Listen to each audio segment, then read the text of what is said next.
Hi and everybody, welcome back.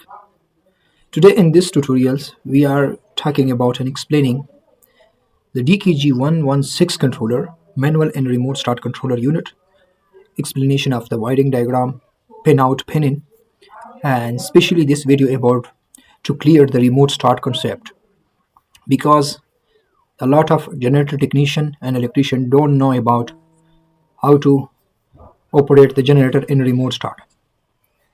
If you watch this video today, your concept will be clear forever.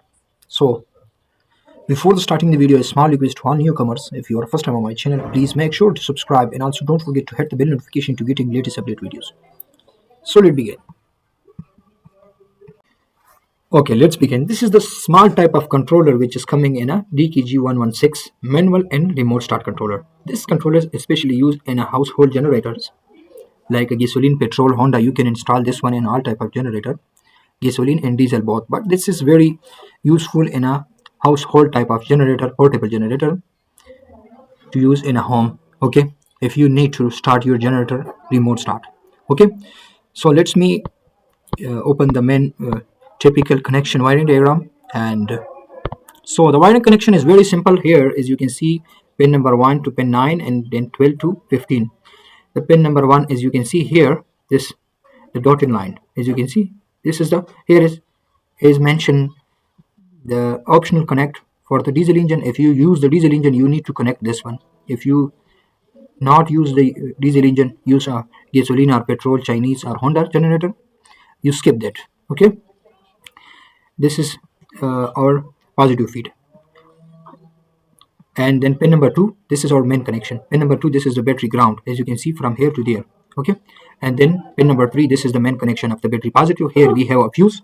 Okay, fuse should be a 3 amps to 5 amps should be between in this rating.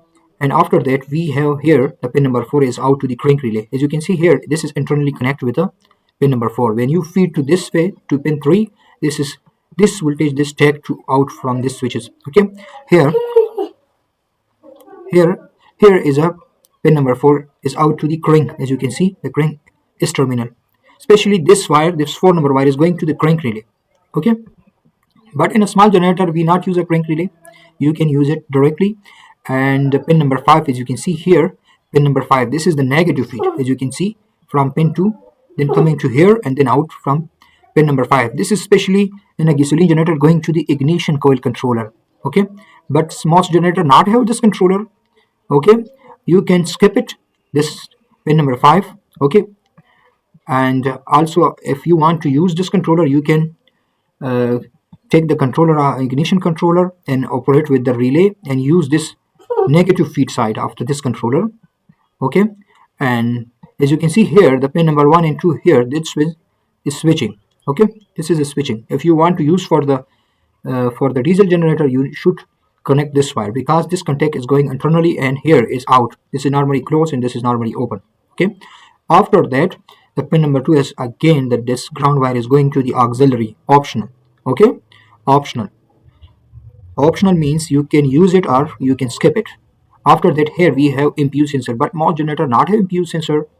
If you not have, you please install in your generator impulse sensor to determine the speed of your engine. And after that we have the temperature sensor. The temperature sensor, one side is grounded and one is feed from this, and also the oil pressure, emergency push button stop, and remote start. Or the main connection is this. Okay, how to use this remote start controller, or the main connection is remote start. To briefly explain this one, because everybody need this connection to start to keep your generator remotely start. Okay, so this controller should be controlled. If you everybody have in the workplace or at home the great power. Okay, take the 110 volt or 220 volt AC relay, and only the NC and NO of the relay should be used for this switching purposes. Okay, of the remote start controller. So use the 120 or 110 220 volt relay and give the supply to the AC relay from your grid power. Okay, and use the relay NC and NO contact. You need to should use for it NO contact.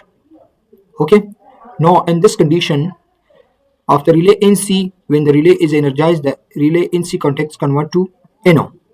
Okay, you take this ground wire and feed to the NC point, okay, and then out from the common and feed to this. Okay, what will happen when the main power is goes to fail? The relay NO is convert to NC and start feeding from the this generator battery ground feeding to this pin number 9 of this controller. Okay, and so one thing is another, you need to keep your generator in a, as you can see, this one is run, this is menu, this is stop, to keep this controller in a manual mode and auto mode. Okay, manual means you can start generator by hand, start and stop, and auto mode, this green button and yellow LED, when you press this button your generator will convert to the auto mode. Okay, and your relay is connected truly to this connector. When your main power is goes to fail, this controller feed through pin 9 and sends the negative feed to this controller crank the generator and start. Okay, this is the remote start concept. If you have further any question, please write comment below in this comment section. I will give you the complete detail and help you. Thanks for watching. See you all next time. Goodbye.